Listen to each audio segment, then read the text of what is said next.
Welcome everybody. Really glad you're here at the Grandparent Huddle. If you're new, we are trying to figure out, we only get to be grandparents once, and so we're trying to figure it out as we go.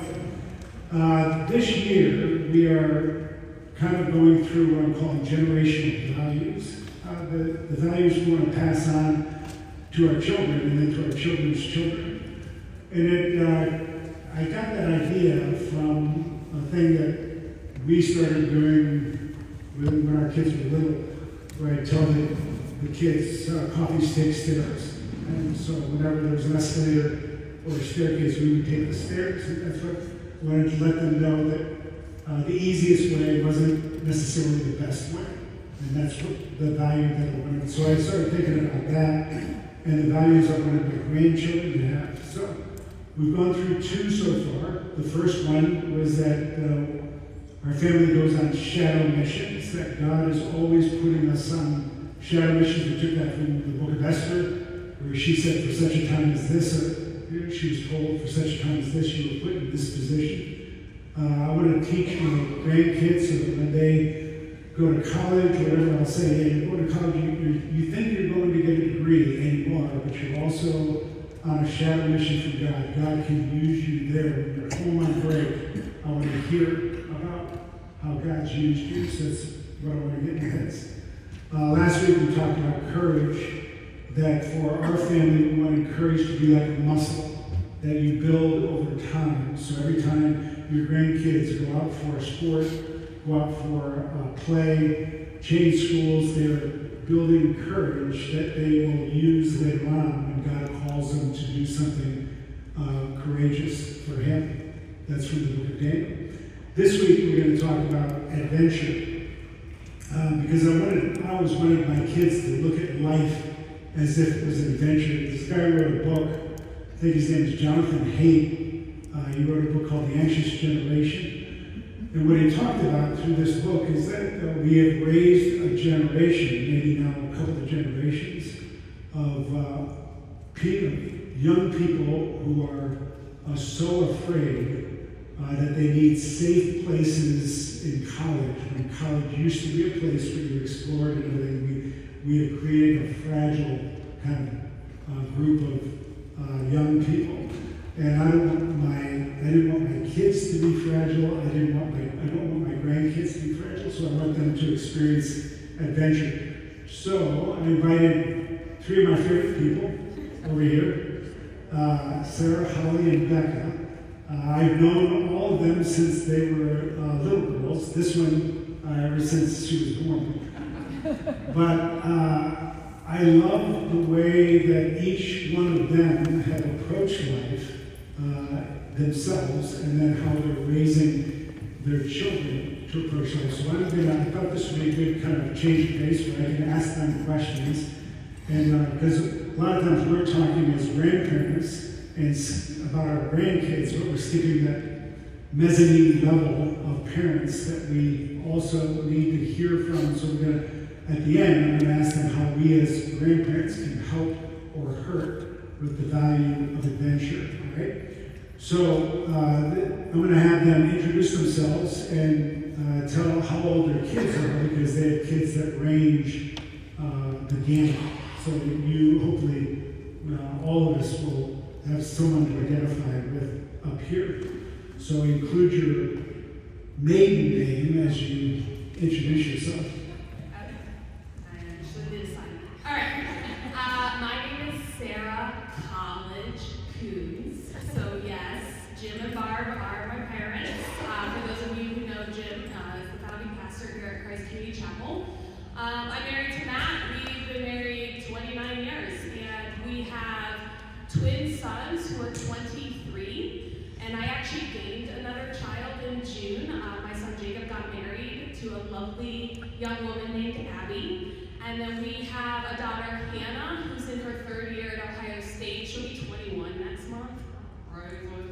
And then our youngest daughter is Naomi, and she just turned 16, and she is doing her in-car driving, and I don't drive with her at all. I also have a 16-year-old, so I can relate to that.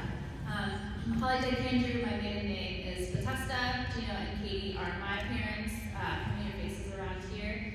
I have 3 kiddos, a 16-year-old, he's my oldest, and then I have twin 9-year-olds. We don't know about twins. No. My name is Becca Coffey Alvarez. Joe and Karen are my parents. I have 3 boys. I have a 4-year-old, a 2-year-old, and a 4-month-old today. So we're busy. Well, we have our slang quiz. Okay. Should we start with that or do something No, else you first? good, Okay. Chris. So we thought it would be fun if we tested everybody in slang, the phrases of the youth, to see if you guys knew what everyone was saying. Sarah and I both have 16-year-olds at home, so these words are really living large in our houses. But if you don't have them, then you might learn something new, okay?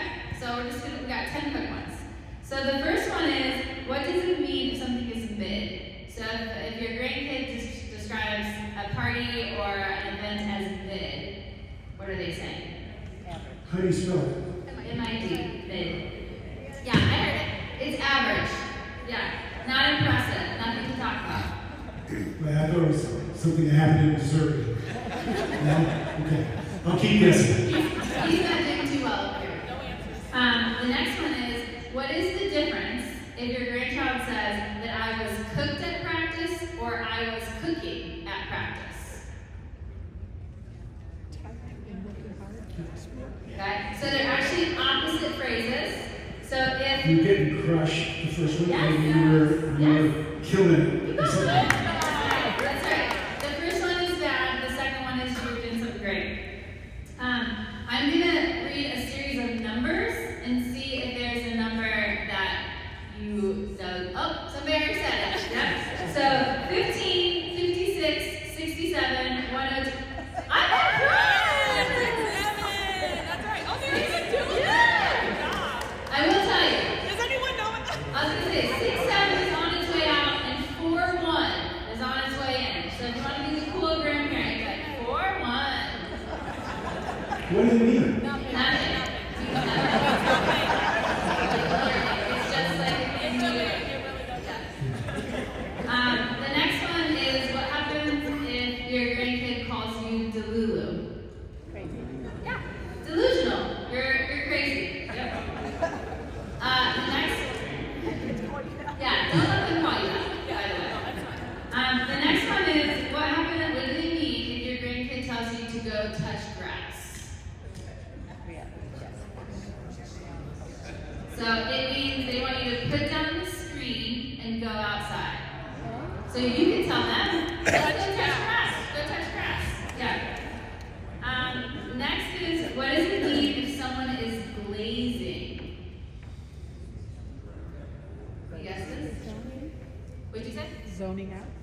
That is a good guess, but it actually means overpraising. So like kind of being a suck up, like they're saying too many good things. Yep.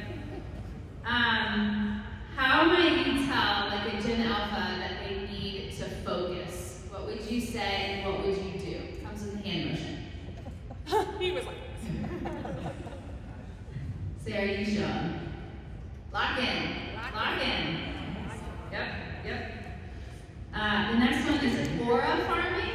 Does anybody know what it means if someone is aura farming? It's just funny. You would have to know what aura means. Okay? And aura is like your cool points, your vibe. That's your aura. So if someone is aura farming, they are getting to know new people. they're trying to do something to be cooler. They're trying to increase their aura. Yep. This one's really hard. I'll be really impressed if somebody gets this one. What do the letters NPC stand for? So if somebody is an NPC, what does that stand for? I'll be really impressed. You got any guesses? NPC? No. It means a non-player character. So it's like the opposite of like a main character energy, which is something they say. It is like a background character of a video game. So it would be someone who just follows the crowd and doesn't really have like a lot of purpose. Okay, last one. And this is not just for here. This is like a nationwide thing. If somebody calls someone or something Ohio, what does that mean? It does not mean you're from Ohio. That's a solid yes. It means you're weird, bizarre. So that is what the nation is saying. Yep, that's so Ohio. They're talking about us. Yeah, they're talking about At it. least they're talking. How did you guys do? Pretty good? Yeah, here in Ohio, no such thing as bad publicity. All right. That was not fun. Okay, let's talk about adventure, and you guys will answer things as we go through. First, tell me what comes into your mind when you hear the word adventure. I think when I first hear the word adventure, it's always the best memories that I have. Like, I'm immediately joyful when I hear the word adventure. Adventure is something that I grew up loving because I knew it was going to test me in some ways. It was going to put me outside of my comfort zone, but it was going to be a great story, and it was going to be something that I probably remember forever. And so that is a near and dear word to my heart, and something that I want my kids to grow up loving, knowing that they're going on an adventure. I'm a little bit of an adventure junkie, so I was so excited that this was the topic. It's just so near and dear to my heart. But kind of along the same lines, I think that adventure means living life with courage and curiosity, kind of willing to step out and not know what's coming next. I think it's the opposite of living small, so it can be really easy for us to want a life of comfort and familiarity and where things are always planned. But then I think we then can miss pretty cool things that God is asking us to step into because we want to stay in a box that we know. I think it's going to be really interesting to see the influence of our parents on each of our answers. Because for me, adventure, immediately means dependence on God. So in that idea of adventure, we don't know what life has for us, but we are not going to do it being fearful or afraid. We're going to jump into it and depend on the Lord to guide, direct us, keep us safe, be faithful, do all those things. And so that's something we have modeled for our kids, and I think that's something my parents modeled for us. Now, was it easier to be a child of parents who were saying you should let them push you your adventure than it is to be a parent of children? I mean, you and I have talked about whether you would allow your kids to do what I had you doing. Yeah, no, I think 100% because I think the world in which we are parenting right now is much different than how I grew up. Joe and I have really, I laugh because when I was in high school, Joe was my Bible teacher and chaplain at CCC, and we went on a missions trip where we bathed in a river where animals were also being bathed, and we walked a mile to and back. We were the trip, and he has talked about this in a sermon before, where we spent 24 hours mixing cement, and the whole time he's just yeah! And we're yeah! And I mean, we, it was really adventure-y, unsafe things that were awesome, but if you tried to do that now, even Joe's oh, I would have totally been fired. Which is true. But I do think that is part of what I would say. I think we've lost the idea of adventure in order to, we value safety over adventure. And I would say that's something I think has been a loss to a lot of kids because, like you were saying, with Jonathan Haidt and that anxious generation, they don't know how to navigate that. And that is something we need to instill in our kids. I just real fast. One good question. I think with your answer too, the world is a different place, but it's mostly a different place because everyone's telling us it's a different place. And so we have so much of the outside world telling us this is dangerous and this is dangerous. You see it on your handheld device, you see it on the TV, you see it everywhere. And so parents take in that everything around them is danger, and then they have a really hard time having that adventure. Where absolutely you would have gotten fired if you did that today. trying to get their kids to do things like that because it is such an impactful thing that we're, as adults, looking back at these memories and being like, I did that when I was 16, and now when I'm 35, I know I can do anything because I did that when I was a child, and I have so much strength in me now based on the memories and the adventures that I had getting me to my adulthood. Yeah. So it's hard for me to let my kids go. Well, I'll tell you this, one of my mission trips, I took the kids the first day. I took them by public transportation into town, to a little city, gave them each 10 pesos, put them in threes, and said, your first assignment is find a way back to the orphanage.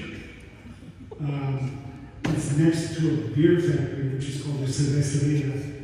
Good luck, have an adventure, get back by dusk. And I left. And I went and I sat in a lawn chair and just waited for him to come home. And I never thought, what happens if one of them doesn't come home? And they came back with pineapples and just said, yeah, people invited us in their house for lunch. It was awesome. Those kids are still telling the story. If they're We alive. don't do that. That's not how we do it. Okay, with that, what's the difference between adventure and risk? I think that's a really good question. I feel like when you think of adventure, sometimes it's easy to go to the most dangerous thing, and that makes it an adventure, but I think that adventure can be anything that's just outside of your comfort zone. So if you have a kid that it's hard to get them, well, I'll use me as an example. I have a 4-year-old, a 2-year-old, and a 4-month-old. We're not going on international adventures right now. But I'll take it. honestly, trust me.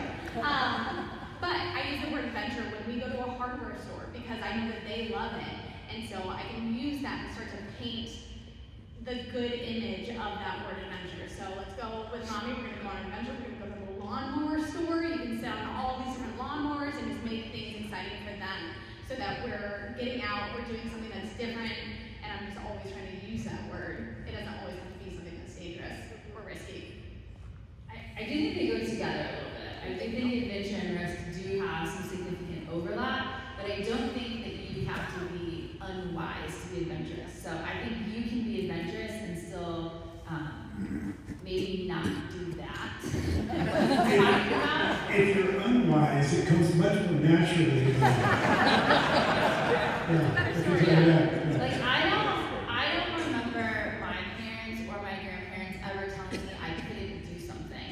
Now I had a lot of rules. Like my parents are actually really strict, so I had a lot of rules growing up. But I don't remember them telling me like I couldn't be something, or I couldn't go for an opportunity, or I couldn't travel somewhere. And so I think instead of having a voice say like this is too dangerous, this is too risky, don't do it, the narrative that in my head now is like you can do it. Like be wise, plan, think it through, but you can do this. And I think that was hugely impactful. Yeah, I would say to me there is a difference between adventure and risk. Like there are things like your grandkids' frontal lobes are probably not fully formed, and they aren't. Like I'm still wondering if my 23-year-old's frontal lobes are fully formed. So and they're not. But yeah, it's 25.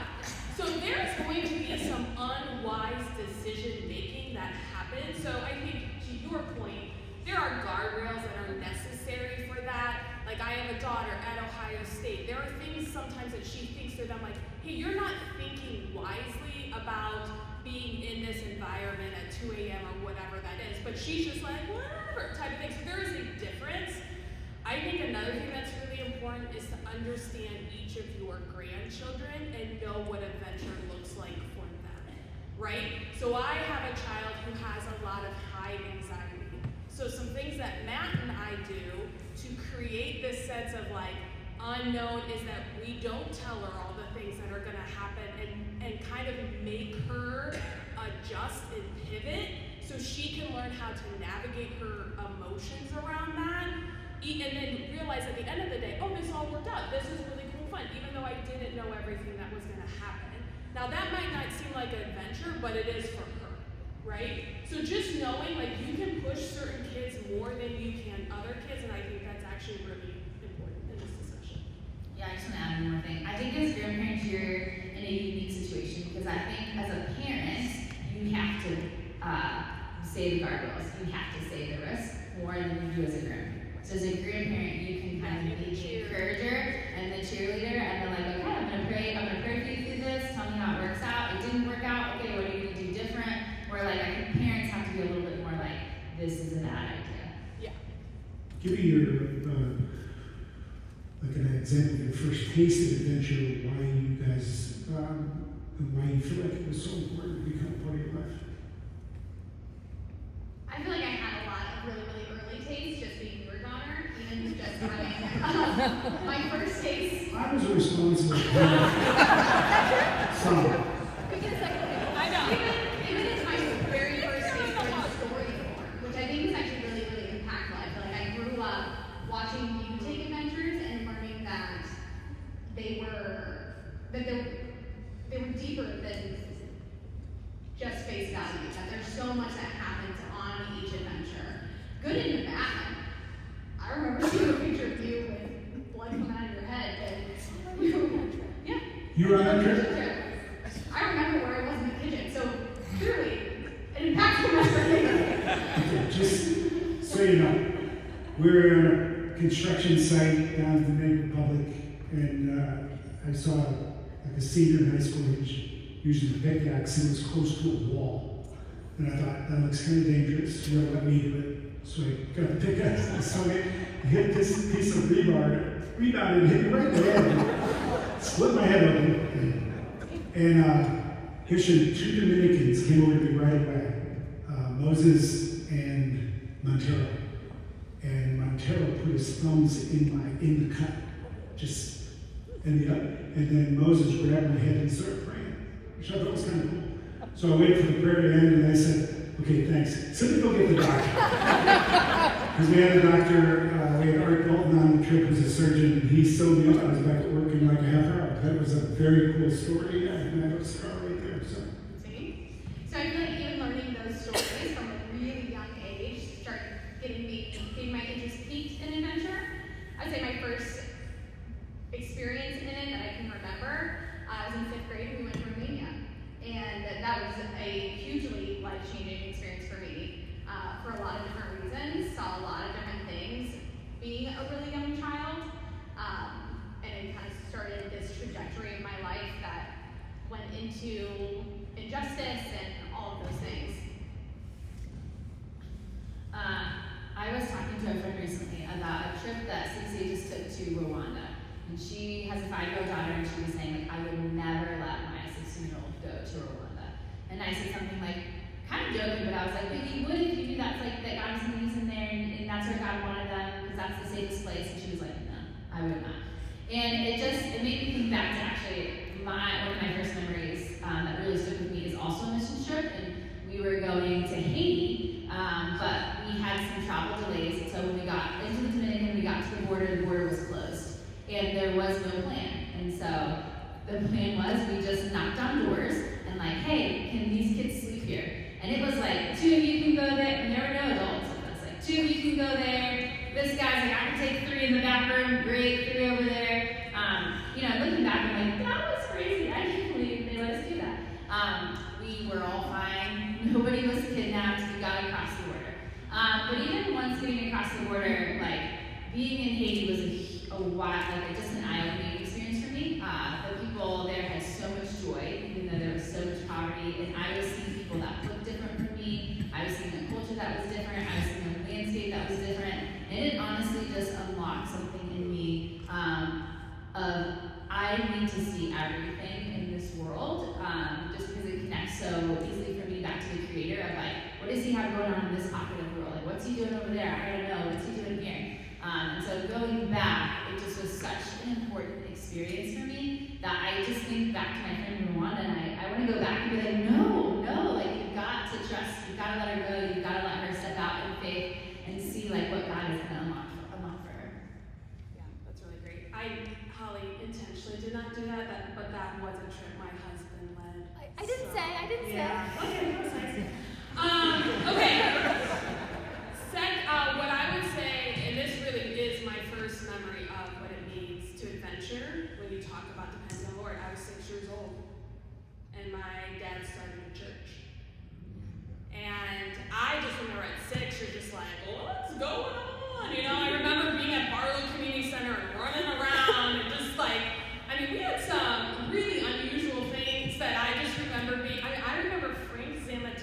singing the Lord's Prayer and be like, that's like an opera singer. You know, just stuff like that, or being in kids ministry and helping out. And one of the things I think my parents did really well is modeled what it looks like to take a step, like a leap of faith. And they did a good job at mitigating things for us as young kids, but they didn't hide the hard things either. If you know my parents' story enough, you know that there was a large church split that happened early on in ministry, and it was really, really difficult. I remember people being at our house a lot. There was a lot of crying and being upset. And I remember just going like, hey, why is this happening? Like, why is this going on? And the way that they talked about it was just like, hey, sometimes when God calls you to something, it doesn't mean it's not going to be hard, but we're going to trust the Lord that He has us in that. And as a 8-year-old, that does something in me, right? And so that's a foundation that I've taken all my life, and I have experienced lots and lots of hard things, but I've never doubted God's faithfulness in that. And I think that that is a huge gift that my parents gave us, and that's something that I hope I'm modeling for my kids, and I hope that's something that they take on in their life as well. So that's like for adventure for me is like you're modeling that in everything that you're doing. Yeah, you bring up something that's really interesting to me, that, adventure, I usually think of it like you think of it back, oh, this is going to be exciting, it's going to be great, but adventure can be really hard too.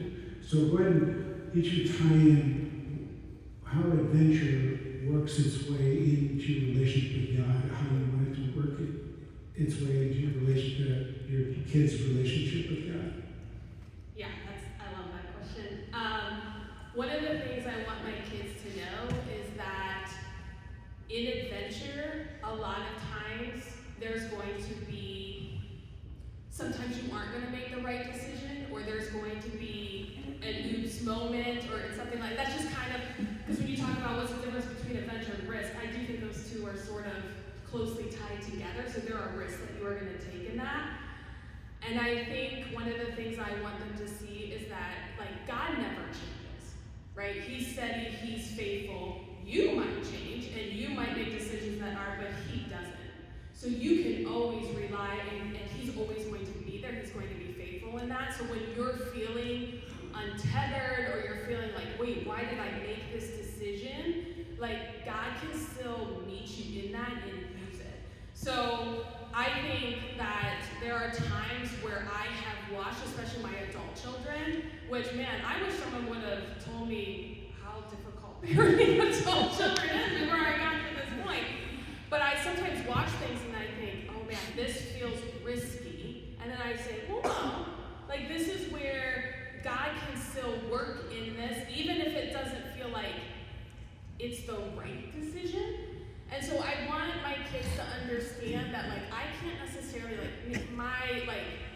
protecting them or trying to keep them, avoiding consequences to things is not what I am tasked to do. What I am tasked to do is give them that foundation of what it means to make good decisions and hopefully encourage them to do that. But then they have to realize what it looks like to have both the positive and negative consequences of decisions. Does that make sense? I just want them to realize hey, God never changes, we do, and sometimes there's consequences to those, both good and bad, but God meets you in those, if that makes sense. Yeah, I think the different adventures we take, whether they're near, whether they're far, whether they're at the hardware store, can unlock a different character aspect of God. And I think that the bigger, when we are outside of our bubble, the bigger the world is, the bigger our life is, and the bigger the God is that already lives the life. And so I just want my kids to experience all those different aspects, whether it's seeing Him as creator, whether it's hearing a story of how He's working in someone's life here and how He is sovereign and He's orchestrating all these details, whether it's the fact of hey, this really hard thing happened, but He didn't change and He came through. So I just think all of the different scenarios led into a situation where we need something bigger outside of ourselves, and that is the dependency that I want my kids to see. This is a tough question to answer last, because those were both really good answers.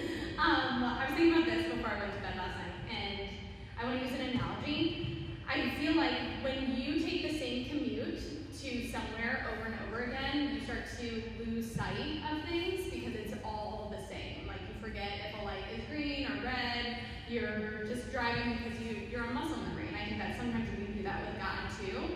And every day we have a very similar relationship with Him. Nothing is really changing that much. It's still good. That commute is still good. But if you start to take a different route, if you change up your routine, you start to notice different things. You see a beautiful tree, or you see kids playing, or you start to open up more. And I think that's what adventure does with our walk with Christ, is it starts to open things up. You notice things in a different way than you would if you just had that same routine. Good. Yeah. Okay. Couple last questions. Maybe a couple more. Okay, you're speaking to grandparents. You guys have a really positive view towards adventure. You probably have friends that don't have as positive view. So we're adventure grandparents. Some of us are super into adventure. Would be into it. Want to encourage our kids, our grandkids for adventure. There are others, grandparents, that might be more anxious about that. How do we as grandparents help with our kids and our grandkids experience adventure? And then how can we hurt? What advice would you give us? Yeah, that is a tough question. I think that I have parents that love adventure, and so it is really helpful that they encourage me. There's nothing that makes me feel more fearful than being a mom. I felt like I was a pretty fearless person until 2021 when I had my first baby, and the world just feels scary. Everything feels scary, and so I think having the support of my parents to remind me that God is the same, God is faithful. What you're seeing can be true in some aspect, but that doesn't change who you are, that doesn't change who God is, that doesn't change your story. And I think that's a really, really encouraging and helpful thing to have, especially as a new mom. And it's been something that has encouraged me to really dive into what it looks like to raising boys, how that needs to look. They are naturally probably going to be kind of risk takers. And so wanting to encourage that, but also encourage that in a safe way. Both of my parents are really good guardrails in that, because I can fluctuate on either side. Sometimes I'm a little bit too carefree, and they're good at being like, hey, I see you, and this is great, but maybe you can think about these options too, and that can also be helpful. But always helping me take the lead, but supporting me through that, if that makes sense. Yeah, so actually I would say that my grandma, who's a wonderful grandma, she is actually risk averse. She is not super adventurous. So I feel like she could maybe relate to that a little bit more. Just to put a little bit in perspective. Like I was just in Florida with a group of women. I am 40 years old, and she is calling the girl in the car with me to tell me that I missed the turn. But she's watching my location on the phone. She doesn't want me to answer the phone while I'm driving. So she's calling my friend saying, I probably missed the turn. I think she's going too far. So all that to be said is, but at the same time, I know without a shadow of a doubt that she is for me and she is for my adventures. So even though that I know my adventures make her nervous, and I know she is praying and watching my dot until it's back in my house, I know that she is for me and she's rooting for me always. And I think that is kind of the balance between the two. Yeah. That is what I would really encourage you. My parents have had the privilege of having very different, uniquely gifted and grandkids, and so and I feel like they've even talked about this when they were here, but they were great about accepting whatever it was that grandchild was really excited about and encouraging them to go for it. And it wasn't like, ooh, that feels like a weird thing to do, or that feels risky. My son Noah, for example, he loves theater and fine arts, and there were so many different things he would go after that felt outside of his ability. My parents never were like, oh, I don't think that's what they're like, that's awesome, we'll be praying for you. And often he didn't get that. And he was really discouraged and upset by that. They were the first, I can't tell you how many times my kids have first called or texted my parents before they've done that with me. Because they know what they're gonna hear,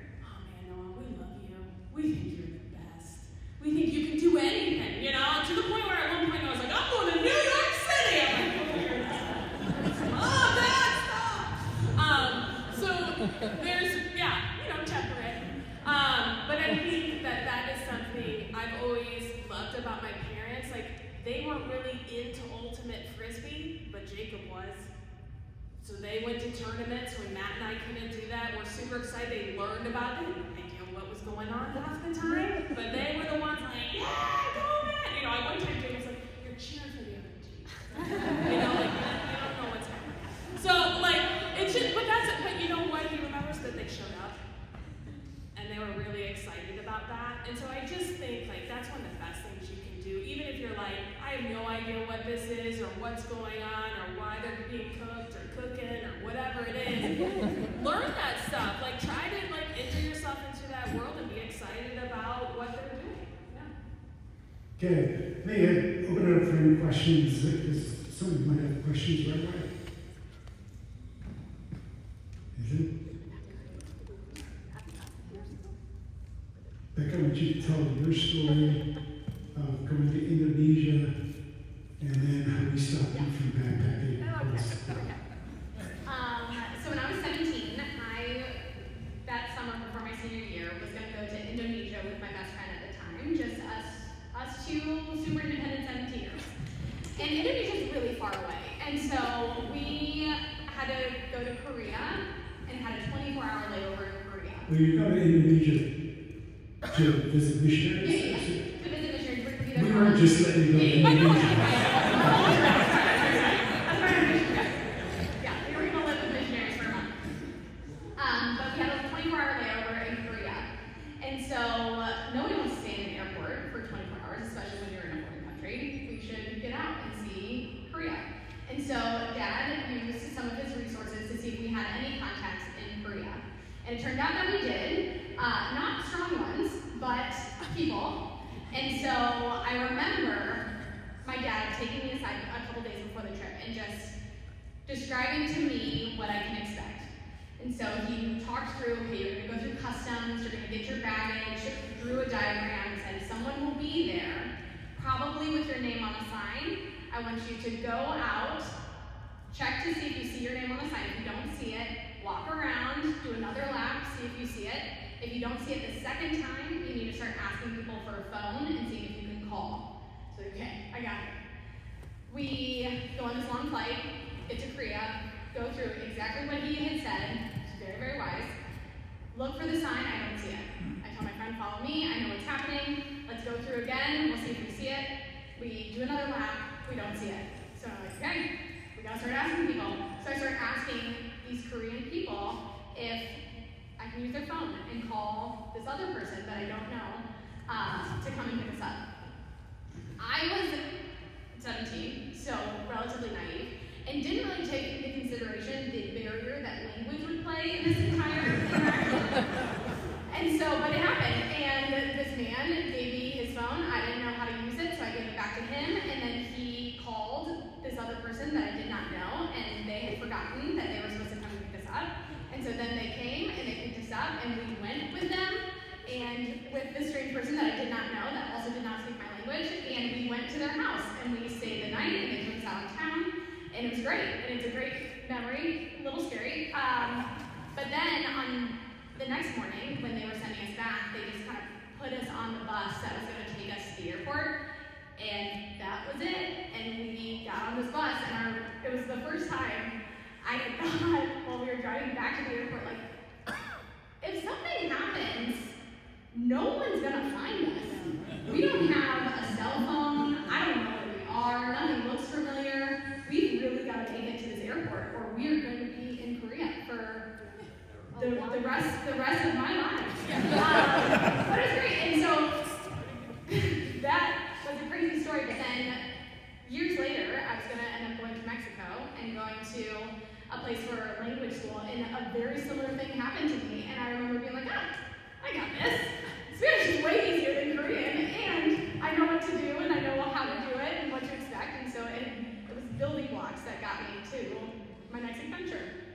My parents are not crazy though, and when I was a senior in college, much wiser, I decided I really wanted to backpack South Africa by myself, and that was shut down pretty fast. Pretty fast. Yeah, you know, if I go, no way, you know.